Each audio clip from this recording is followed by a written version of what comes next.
Hi, I'm Kendall Trotter. And I'm Steve Hawks. Thanks for tuning in to this edition of the Las Vegas Real Estate Update.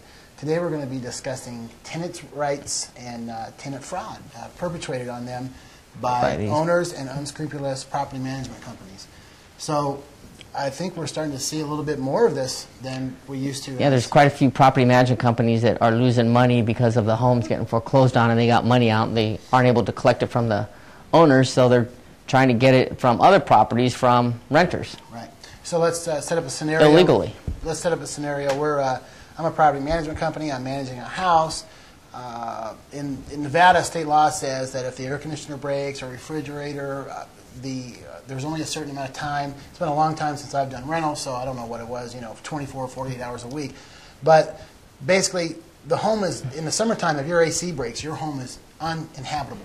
So that would be up to the landlord or somebody to send somebody out there and take care of it.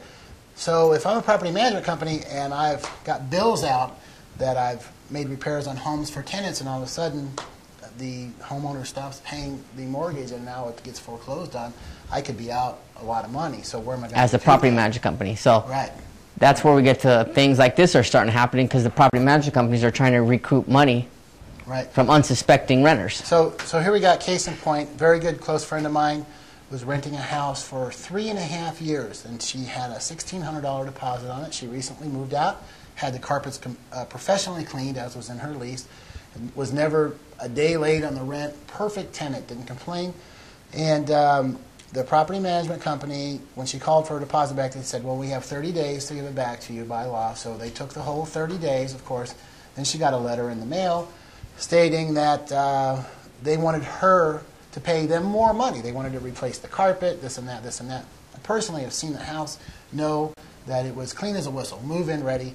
When she moved out, the carpet that they were quoting to get replaced was everyday renter carpet. It wasn't no upgraded. But not only do you say it was in good condition, the other third-party realtor to put it on the market, I believe, is a short sale. Yeah. Correct? Yeah. Short sale? It's sold now. The carpet couldn't have been so bad. And, well, in the comments it said that the carpet was in excellent condition. Right.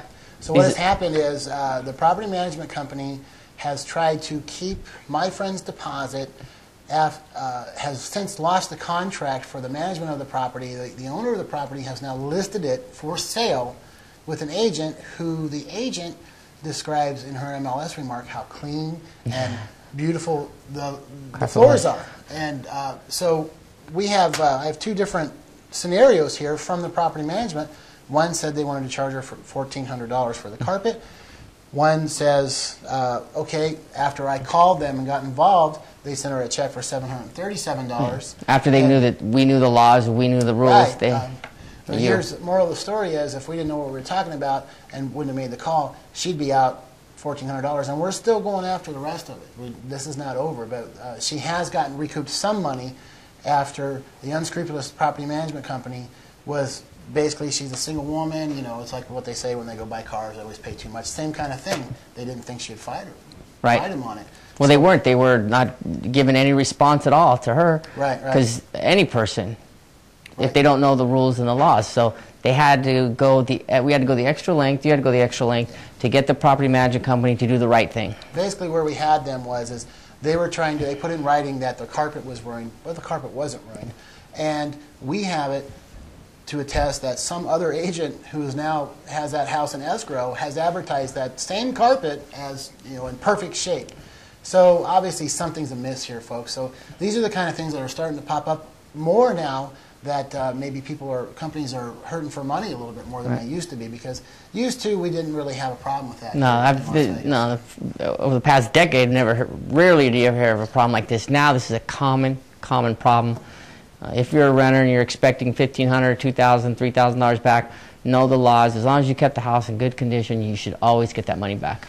And folks, too, make sure, very important, when you rent that house, you do a formal walkthrough with a representative of the property management company, and note in your walkthrough any defects or damage that's already to the house. In other words, if there's a stain on the carpet, you better write it in your Actually, if you could take pictures or video it, it's a no-brainer.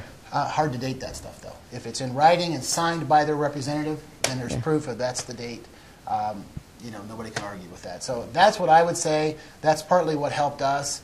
And it seems to be working out, but I just wonder how many people out there that are just walking away from money that's really owed to them. Oh, there's quite a bit. So basically, if you're renting a house, be careful, guys. We're going to keep this one short. I'm Kendall Trotter. I'm Steve Hawks. If you need the names of some good property management companies, we have two that are very, very reputable. You know what? Forgot to mention that. We've both worked with good, honest property management companies. That we're not affiliated with or anything. We just know they're honest and they're good. They So, actually did quite a few properties. Even if you're a homeowner wanting somebody to represent you, if you're out of state or owner and you need somebody to help you out with your rental property, give us a call. We'll be happy to refer you to somebody. I'm Kendall Trotter. I'm Steve Hawks. Thanks for tuning in. See you soon.